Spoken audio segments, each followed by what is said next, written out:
Okay, imagine this. You're feeling stuck, really stuck, like you've hit a wall. Maybe you even feel like you're just faking it. Yeah, going through the motions. Exactly. And you know there's got to be something more, right? A deeper path, but you just can't see it. Hmm. And then this forgotten suggestion from years ago from this wise, unconventional teacher you met, it just surfaces. Hints of journeys, far off places, unexpected teachers. And suddenly that feeling, that dormant sense of destiny just reignites. Welcome to the deep dive. We jump into the articles, the research, the notes you send us, and we pull out the insights that really matter. And today, our deep dive is based on the source material you shared with us, excerpts from Dan Millman's really powerful book, Sacred Journey of the Peaceful Warrior. Yeah, and for anyone who knows Way of the Peaceful Warrior, this book picks up later on. It continues the author's path, like long after that intense, sometimes really bizarre training with the character he calls Socrates. Right. And Socrates had sort of hinted at future guidance, other teachers, specific places to go visit. But as the source material tells us, these suggestions had, well, understandably faded for quite a while. Daily life takes over. Absolutely. And the source is super clear about where the author is, emotionally, spiritually, before this particular journey starts. He's feeling like a charlatan, in his teaching, Like, restless. like that knight in shining armor vibe from the first book had just disappeared. Yeah, his armor had rusted, is how he puts it. He definitely needed direction. That feeling is so relatable, isn't it? Yeah. Successful outside, but hollow or stuck inside. Yeah. So, our mission here in this deep dive is to journey through these pages he wrote Yeah, understand these experiences, which are often really intense. and pull out the key insights, see what it offers us, you know, about finding direction, personal growth, navigating life's crazy turns, and ultimately finding some kind of purpose. Let's dive in. Okay, so what kicks this whole thing off? The source mentions he gets a travel grant, supposedly for cross-cultural research. Right, but it's clearly more than just the money. For him, it feels like permission. From the universe, almost. The source says he felt this really strong sense of destiny tied to it. It's the catalyst. Exactly. It suddenly makes those old, kind of faded suggestions from Socrates, the woman in Hawaii, the school in Japan, that book in the desert, feel incredibly relevant again, like now is the time. It's that perfect storm, isn't it? The external opportunity meeting that internal readiness. The source also paints this really poignant picture right at the start, a bittersweet goodbye with his 4-year-old daughter. And that detail, I think, is important. It grounds the whole quest. This isn't happening in some fantasy land. No. He's dealing with a complex personal life. He'd left Stanford, moved to Oberlin, facing marital problems. So this spiritual quest is tangled up with real-world stuff he's leaving behind, at least for the summer. So the journey begins. First stop, India. Described as an ancient land and bustling metropolis. Yeah, and his time there just exposes him to this incredible range of human life and spiritual practice. He checks out different yoga schools, and he notices things, postures, breathing, meditation, that actually echo what Socrates taught him. And he sees the extremes, right. The source mentions the intense poverty in Calcutta contrasted with the sheer grandeur, the spiritual feeling of places like the Taj Mahal, seeing the poorest of the poor right alongside these, incredibly spiritual places. And he meets all sorts of spiritual figures. Sages talking Advaita Vedanta, that non-dual philosophy. Gurus who just radiate presence. Bhaktas showing this incredible devotion. And he even treks in the Himalayas, Tibet and Nepal. Yeah, meditating in caves. It's not just sightseeing. It's like he's broadening his whole understanding of what seeking looks like across different cultures. But all this, in a way, it feels like it's leading up to the real reason he's there, the reason the source highlights, finding that woman Socrates mentioned, which eventually leads him to Hawaii. Right. He gets to Hawaii hoping for some kind of, deep healing energy under all the tourism. But then it hits him. The real reason he traveled all this way was to find this specific person. The one Socrates called the link between my past and future. Exactly. That clarifies that whole sense of destiny he'd been feeling. It wasn't just wanderlust.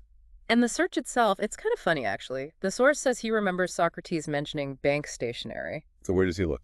Banks. Yeah. In Honolulu.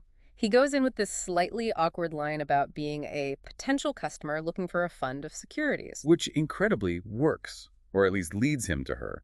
He spots this woman, feels this strong, intuitive pull. Yeah, the first meeting is brief, a bit awkward, but that intuition stays even when he realizes, wait, She'd have to be much older than he first thought to be the one Socrates mentioned way back then. But the moment that changes everything, the real pivotal moment, is when he sees her again in a cafe.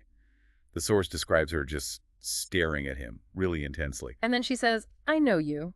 But it's more than just recognizing his face. Oh, totally. It's like she sees him, his inner state. She says he's good-hearted, but a little hard on yourself, lonely, needs to relax a little more. And suggests a barefoot walk in the surf. Yeah. It's just like Socrates, that ability to instantly perceive his inner reality. This isn't just finding a guide, it's being profoundly seen. And right after being seen like that, things get, well, intense. The source jumps straight into this incredibly dramatic ordeal at sea. He takes this unexpected paddleboard trip, a storm hits, a fire at sea, it's called. This is a huge turning point. He's facing the absolute extremes. Scorching sun, agonizing thirst water becomes his god, he says. He even thinks about sharps maybe being eaten as the only way out. Yeah, delirium sets in, he's drifting, seeing visions, including the face of the woman from the cafe, Mama Chia. It's this raw struggle for survival, pushing him right to the edge. But even in that terror, there's this moment, this realization, I was gonna survive. Like a declaration of will, right in the middle of desperation. Exactly. And he eventually washes ashore, injured, on the island of Molokai. He wakes up, can't see, his eyes are bandaged, and he hears the sounds of a difficult childbirth nearby. Someone calls out, Mama Chia. Of course. The woman tending his wounds is Mama Chia. He learns she's a midwife, a healer, a kahuna, a keeper of ancient Hawaiian wisdom. And then she drops this bombshell, this incredible detail that suddenly makes the whole chaotic journey make sense. The lost note. Yes. Socrates' original instructions were apparently on a second page that got lost somewhere along the way. And that page detailed everything he'd need and how the ocean currents would bring him directly to Molokai. Arriving right on time, she knew he was coming. Socrates had written to her years before about him. It's mind-blowing. It really is. It makes you wonder, was the lost page an accident, or was getting lost at sea, going through that ordeal, actually part of the plan, the only way to get him there? Mama Chia confirms her side, too. She explains she hardly ever read the newspaper, especially the personal section, where he'd placed an ad looking for her.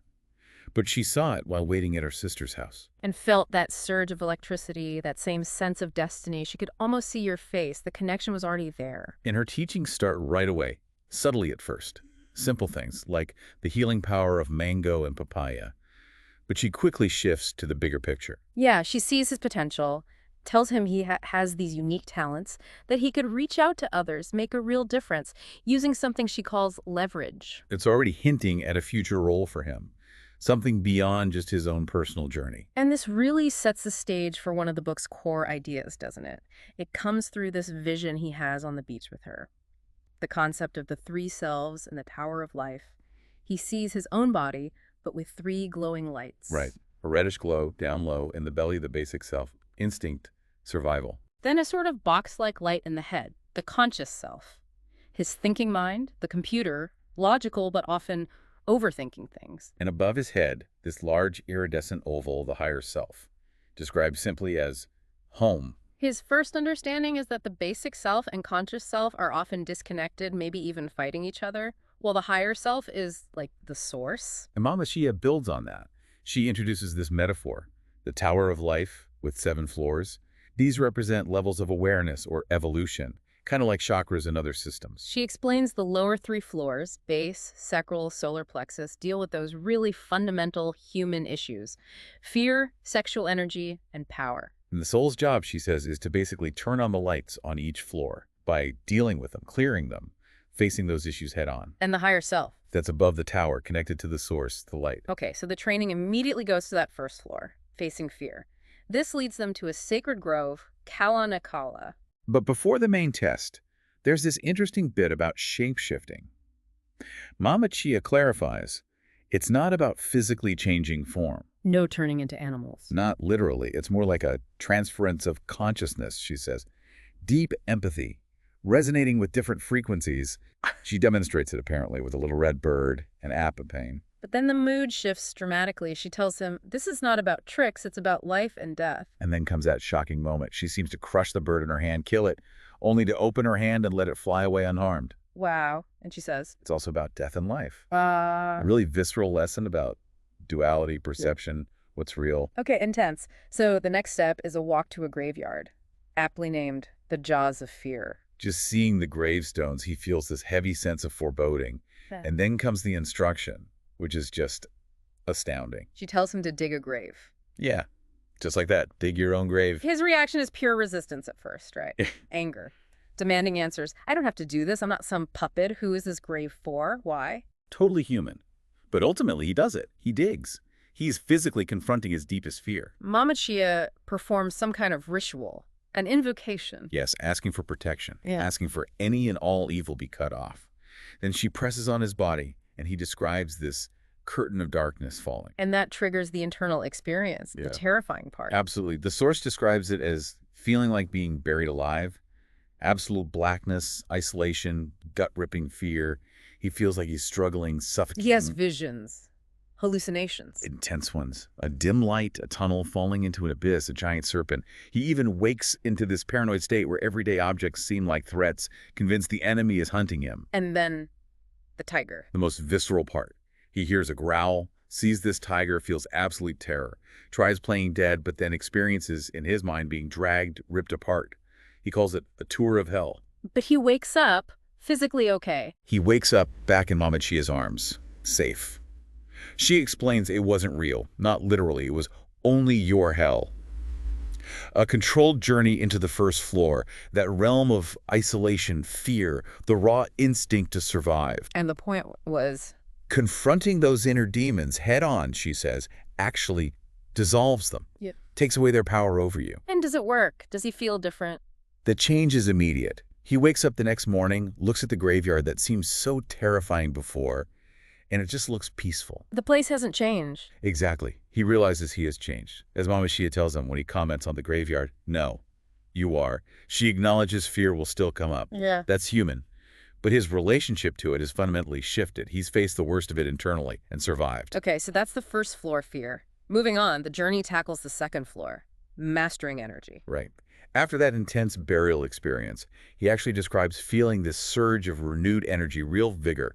Even the forest around him seems different. How so? It shifts from seeming dark or ominous to being vibrant, alive. He compares it to lusty old England, full of the energy of spring. And this energy he's feeling, it's specifically connected to the second floor. Yes, he feels it as sexual energy, creative energy. That's the theme of the second floor, energy in relationship. He remembers Socrates saying energy amplifies every human capacity. So this leads to another specific location. A journey to a cave called the realm of the senses. And the description in the source is incredibly sensual, really drawing you into the experience. Like? The sound of a waterfall, the smell of wildflowers, the feeling of the breeze on his skin, this sense of oneness with the earth. All his senses are just cranked up to 11. And inside the cave, something happens. He encounters this figure, described as a ghostly woman, and they experience this incredibly passionate physical union. He loses his sense of separation, becoming us, then one. It's described with this raw, ecstatic energy. Wow, but there's a consequence. There is. After she vanishes, he's left with this intense feeling of desire and also sorrow, loss. And he recognizes these feelings as the snares of the second floor. Meaning getting caught up in the energy itself or using it just for temporary pleasure, getting attached to the sensation rather than understanding its source or potential. So the realization is he needs to do something with the energy. Exactly. He needs to use the energy, circulate it, not just indulge in it or get lost in the craving for more. And does he practice that? Yes, the source mentions him practicing deep breathing, feeling the energy rising up his spine, his body electric singing. Mama Chia later confirms she sensed what he experienced in the caves, validating his adventure, as she calls it. It's about learning to channel that fundamental life force. Okay, first floor fear, second floor energy. Third floor is will and discipline. And this gets tested almost immediately with a really dramatic challenge, leaping across a chasm. Mama Chia just calmly suggests he try flying on wings of stone. His reaction must be Understandable. It's suicidal, he thinks. But then the stakes get instantly raised. Sachi, who we learn is Joseph's daughter, suddenly appears on the other side of the chasm, cornered by a tiger, crying for help. Oh, wow. So it's not just an abstract test anymore. Not at all. This external crisis demands immediate action, a powerful exercise of will right now. So he does it. He loops. Driven by the need to save Sachi, he just runs. Yeah. He battles his doubts, overcomes them with what's described as this cold, anger, forceful energy, focusing completely on the landing spot. He Oh, makes it. He describes feeling like he's flying, lands hard, but manages to pull Sachi to safety just as the tiger jumps across where they were. incredible. A clear test of will passed under pressure. Definitely. But interestingly, afterwards, he reflects. He questions if anything really changed internally. He remembers Socrates warning about confusing inner visions with real-world tests. The idea of keep the lesson and throw away the experience. Exactly. Did the inner feeling of flight matter as much as the raw physical act driven by necessity? It's a good question. So does the testing of discipline continue? Oh, yeah. Next up is the waterfall test, called Illuminations in the Dead of Night. The challenge: hold a specific, difficult position directly under a pounding waterfall for 5 hours. 5 hours? That sounds brutal. It is. The description is intense. Physical pain, crushing exhaustion, the constant, overwhelming desire to just quit. What keeps him going? Mama Chia's voice, apparently just a mental prompt, repeating 5 hours. That, and his basic self, that deep instinct, the athlete's drive to push limits, kicks in. He gets this surge of energy, his mind goes quiet, and the world just disappears under the water. And while he's enduring this, he has a vision. A really powerful one. He sees himself in this tiny room in India with a nun who looks like Mother Teresa, caring for the dying. And he joins her. Yes. And in that simple, profoundly difficult act of service, he discovers something amazing. Service was joy. Wow. So the discipline leads to an insight about service. Precisely. Mama Chia connects it all later. She explains the third floor, which she calls in the service of spirit, is like a finishing school for the basic self, mastering discipline and will. The leap showed strong will. And she connects this to the higher floors. Yes, emphasizing that finding your heart is the key. The kingdom of heaven isn't somewhere else, it's within, accessed by going in and up, the heart and above. And the idea of service gets deeper here, too. Much deeper. She talks about dissolving the ego into God's will, being willing to serve for 100 lifetimes, moving from stopping living and start being lived, becoming the way by getting out of the way. And this is where she tells him about his specific role. Exactly. Mama Chia states very clearly he has a particular set of talents and qualities that make him a good transmitter. A transmitter. Yeah, Socrates sent him to her, she says, so she can help him prepare to assist many others through you. His personal journey isn't just for him. It's meant to have this ripple effect. That's a heavy responsibility. The source also mentions he meets Joseph again, the student from the first book. Yes, and Joseph shares his own story. His supposed death earlier was actually a period of severe leukemia, followed by becoming a renunciate, a hermit. But he realized that was an escape. Right. He came back to Molokai, worked with Mama Chia, healed, and built a new life family, kids, including a son named Little Socrates. And this makes Dan reflect on his own family life he left behind. Yes, sadly. Brings up that tension again, the personal cost of the quest. So as the main journey seems to be winding down, the source shifts focus to confronting mortality and also finding community. This starts on the final hike back. Yeah, he notices Mama Chia seems really weary. Her limp, which has kind of been there all along, seems more pronounced. And then comes the really tough news. The heartbreaking revelation. Mama Chia tells him she's had multiple strokes. And the next one, well, it would be fatal. This just completely shifts the emotional tone. How does he react? With everything. The source describes anger, deep concern, sorrow, tenderness, even a feeling of betrayal by fate and guilt. It's raw and complex. And Mama Chia's perspective on her own situation. Incredibly strong. She chooses to live fully, right up until the end, fighting it while also accepting it, trusting her basic self's will to live, but acknowledging that sometimes, in spite of everything, reality is reality. There's also a quick moment mentioned where he protects Sachi from some bullies. Right, a brief encounter, but it makes him realize the world isn't always peaceful warriors. He vows to learn practical self-defense. A dose of reality. But a major part of this section is the visit to Kalapapa, the old leper colony. Yes, a really significant part. Mama Chia calls it a key to the elevator, meaning a place for accelerated insight, a way to access higher awareness quickly. The source describes the place, the residents. Yeah, the physical disfigurements are mentioned, but also the residents' surprising friendliness. The history of Father Damien, who served there, is also noted. And Dan's initial reaction? He's not comfortable. Not at all. The source is really honest about it. He feels discomfort, even shame. He thinks, this is just not my calling.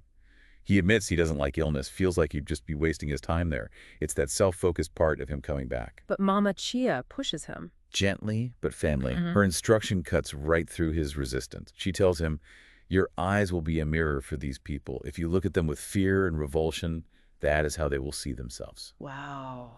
Powerful. The challenge is direct. Open your heart. And does it lead to a change? It leads to a truly transformative connection. He sits down, shares food with a woman who has only one eye, and looking into her clear eye, he sees her soul and has this profound realization. It looked just like mine. That shared humanity. Exactly. He learns about another resident, Tia, whose simple joy over receiving a cake is because it means she can now visit her child, highlighting the deep human bonds despite the isolation and historical suffering. He ends up staying for a while. For a week.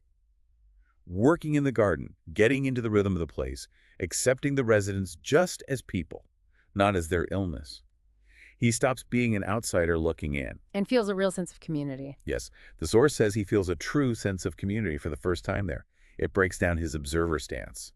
The farewell with Mama Chia before he leaves Kalapapa must have been intense. Very emotional. He expresses his gratitude, his sorrow about her situation, feeling it's just unfair. In her response. She tells him she loves her life, what she does. She asks for a larger cause, a higher mission, and helping him is part of that mission because it will help others through him. So leaving Kalapapa, he's changed. He sees the village with different eyes, the source says, inspired by the resilience, the connection, the aloha spirit he witnessed there. Back on the beach, Mama Chia shares one final big teaching, a vision about souls. Yeah, a kind of cosmic history. She describes a first wave of souls, curious about the material world, who came and got, well, trapped, overshadowed by animal forms. Then a second wave, missionary souls, came to rescue the first wave, but many of them got trapped too. And then there's a third wave. The third wave, she says, is a volunteer mission. This includes people like Dan, and she implies potentially others reading or hearing this, like you, the listener. People who feel different, maybe have some inherent knowledge. They're here on a service mission. And they're awakening now, becoming a spiritual family. That's the idea. And their collective task, she explains, is to find the right leverage, the best means to find the calling most natural and effective in reaching out to others. So it's not just one path, like being a guru. Not at all. She Yeah. gives examples of a haircutter, a teacher, a stockbroker. Anyone can play a part, using their unique position and skills effectively. Everyone contributes. After this huge teaching, Mama Chia rests. She's weak. And Dan is left reflecting, needing direction, knowing his time with her is almost up. Right. He remembers Socrates talking about koans, how the answer isn't words, it's insight. He realizes he needs to find the map inside, trust his own inner records. So he tries to use his intuition. Exactly. He actively practices using his intuition, his gut feelings, that kinesthetic sense he developed as an athlete, to try and locate Mama Chia, deliberately ignoring his logical mind's doubts. And does it work? This intuitive pull leads him off the main path, up towards a ridge. He describes feeling almost primal, like a mountain lion, racing the dawn. When he gets to the ridge, he rests. Hears Socrates' voice in his memory again about inner insight, calls on the island's spirits, feels renewed strength to head back down to the town, Kanakakai. And on the way down, he runs into those bullies again, including Beer Belly. Yeah, but this time it's different. He recognizes the fear rising, but he doesn't act from it. He uses his training, remembers Fuji's self-defense lesson, which was framed as play, and just evades them. Force comes in, get out of the way. Exactly, a practical application of that inner discipline he learned. And then a seemingly random encounter changes things again. He meets a guy named Kimo who offers him a beer. And on impulse, Dan just asks him if he knows anything about a sailboat. And amazingly, Kimo is a sailor and offers him his boat. Just like that. Trusting that inner nudge leads him directly to the next step, the next person. which leads into this whole section about an underwater journey. Sailing with Kimo, Dan has another experience of shape-shifting, feeling like he's flying with the fish, this aquatic mastery. Seeing the sea as air, but still aware of danger, like bigger fish eating smaller ones. Yeah, the natural world, beautiful, but also ruthless. And he connects with Kimo, too. Sees Kimo's own feeling of being different from another place, having a purpose he doesn't quite grasp yet. Dan encourages them. Tells him he can do any damn thing he sets his mind to. He really connects with Kimo's soul, his potential. Kimo shows him something special. A reef, and then this underwater tunnel leading to a hidden cave with an air pocket inside. Another test. Following chemo into the tunnel. It seems like it. Overcoming that primal feel of running out of breath underwater. And inside the cavern, what's it like? Beautifully described. Vibrant coral colors, a beam of sunlight piercing the water, this unexpected pocket of air. Chemo discovered it. It's his secret clubhouse. And Dan finds something there. While exploring, yeah. His hand slips into a crack in the rock, and he finds a small, heavily encrusted statue. He senses its importance, so he hides it away. A clue for later. They swim out, get back to shore. He stays with Chemo and his family. They talk late into the night. He gets a real sense of Chemo, his journey, his hidden purpose. But then, the core journey reaches its inevitable emotional peak. Mama Chia dies. Joseph arrives with the news, and a final note from her. Yes. Simple, profound. Among friends, there are no goodbyes. How does Dan react to her death? The source describes it. With visceral pain, a razor cut, a deep ache, but also reflection. He realizes the lack of control we have over life's waves, the need to learn to surf those waves, accept everything. He felt deeply connected to her, even though they didn't know each other that long in clock time. A timeless attachment, yeah. The source describes the funeral preparations then. A couple of days' rest, a trek into the Pelakuna Valley, a truck used as a hearse, friends and family gathering. They build a funeral pyre, share memorials. Mitsu quotes Mama Chia. We cannot always do great things, but we can do small things with great love. And Fuji, the martial arts teacher from the first book, who's also there, gives Dan the torch. Mama Chia had requested it. Fuji tells him he'll know how to give her a good send-off. Lighting the pyre, he understands her core teaching. Live until you die. He says his goodbye, watches the flames. As the fire burns, he recites that George Bernard Shaw quote about being a splendid torch, wanting to be thoroughly used up. And then something mystical happens. He hears her voice. Clearly. Speaking a poem, do not stand at my grave and weep. I did not die. And hearing her voice triggers something huge. A massive leap of awareness. His heart literally feels like it breaks open, and his consciousness just catapults up through my heart. Into what? A state of perfect empathy with existence. His body feels transparent, radiating colors as awareness shoots up through the lower centers, the floors of the tower. He goes beyond the physical. Beyond space, matter, time, he sees it all. Paradox, humor, and change. It's that place beyond space and time Mama Chia had hinted at. But he comes back. He falls back into his body. The questions return. But he's had that glimpse of a much vaster reality. He knows it exists. Joseph finds him then, understands something profound has happened, and just leaves him to process. Dan feels like he's now in a practice hall in the infinite theater of God. And then he sees her again, an apparition. Yes, Mama Chia's apparition appears, pointing towards a specific glade on the hillside, gesturing for him to go there. So he follows. Finds a narrow path, leads to a small thatched hut. It feels like a place of deep isolation. He goes inside. And she appears again, inside the hut. Briefly, gestures, and says, everything is a dream within a dream. Then fades, leaving him alone with that cryptic, profound thought. Wow, so staying in the hut becomes another phase of intense inner work. Definitely. He experiences involuntary energy surges, growls like a wolf. His hands spontaneously form mudras, those symbolic hand gestures. And this leads to another vision. Yes, a powerful one where he comes face to face with the three selves. Basic, conscious, and higher. And the higher self reaches out. They merge. And entering his physical body after this merging feels completely different. He feels unity. Power in his navel, basic self, clarity and purity in his mind, conscious self, and this strong call to ascend from spirit, higher self. He can feel the higher self consciousness now, like above and behind him. Yeah, sensing its qualities, strength, wisdom, compassion. His awareness can even move into the higher self, interpenetrating it, gaining those qualities, feeling able to see past and future, send love, soar. And Mama Chia's voice comes back to explain the three selves one last time. Yes, they're forms of light, arising from awareness, each with a purpose. Basic self, roots, body care, earth connection. Conscious self, the bridge, guiding, interpreting. Higher self, the roof, wisdom, compassion, unity with source. They support each other, lifting what's below, supporting what's above. Like a complete integrated system. Yeah. So waking from this hut experience, how does he feel? Physically weak, but profoundly peaceful, like a newborn. He accepts the peace might fade, accepts the human condition, but resolves again to live until I died, fully, like she did, sees a tiny sprout, finds meaning in simple existence, wonders what nature can teach. And the source brings in that Aldous Huxley story here, as maybe the core teaching. Exactly. After all his years of deep spiritual practice, Huxley was asked what he learned. His famous reply, try to be a little kinder. After everything Dan went through, the terror, the ecstasy, the visions, it boils down to that simple, fundamental action that's presented as the ultimate distillation. So, the journey described in these excerpts reaches its end, but the path continues.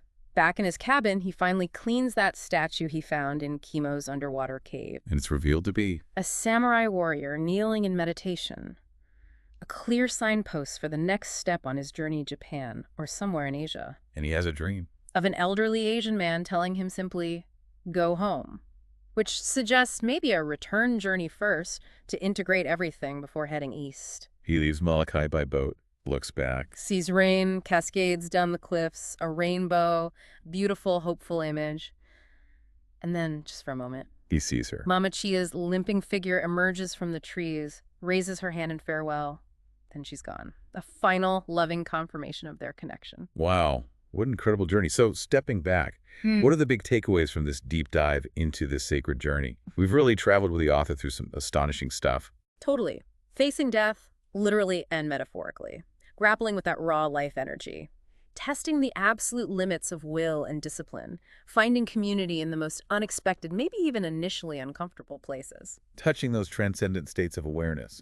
Navigating profound grief and loss. These aren't just plot points in a story, are they? No, they're intense explorations of really universal human challenges. That feeling of being stuck, being a charlatan, we've all felt that, right? Absolutely. The fear that holds us back. Learning to channel our own energy instead of being trapped by desire or dissipation. The struggle for discipline in our own lives. Yeah, and understanding the different parts of ourselves, our instincts, our thinking mind, the higher potential we sometimes feel. Navigating the grief when we lose someone important. The source material uses this very dramatic, personal narrative to explore these fundamental parts of being human, of growing. It gives us frameworks like the Three Selves or the Tower of Life. But ultimately, it seems to point back inwards, suggesting that you, the listener, just like the author, have these same capacities, these same challenges right inside you. And that idea of a hidden mission, a spiritual family, seeking the right leverage to serve in your own unique way. That's a really powerful concept that might resonate with people. Suggesting there's a purpose tailored to each of us, and that maybe the map is inside, urging us to trust our intuition more. Yeah. And thinking about that whole arc, the journey through hell and back, literally digging his own grave, the glimpse of that transcendent oneness, the final farewell, and that it circles back to that Huxley quote echoed by Mama Chia's life. It does raise a really interesting question for you, the listener, to ponder, doesn't it? After all that extraordinary experience, all the confronting the deepest parts of the self and touching the highest states, the distillation is so simple. So the question is, what does trying to be a little kinder, that fundamental action highlighted right at the end of this incredibly intense path, what does that actually look like in your everyday journey based on everything we've explored today?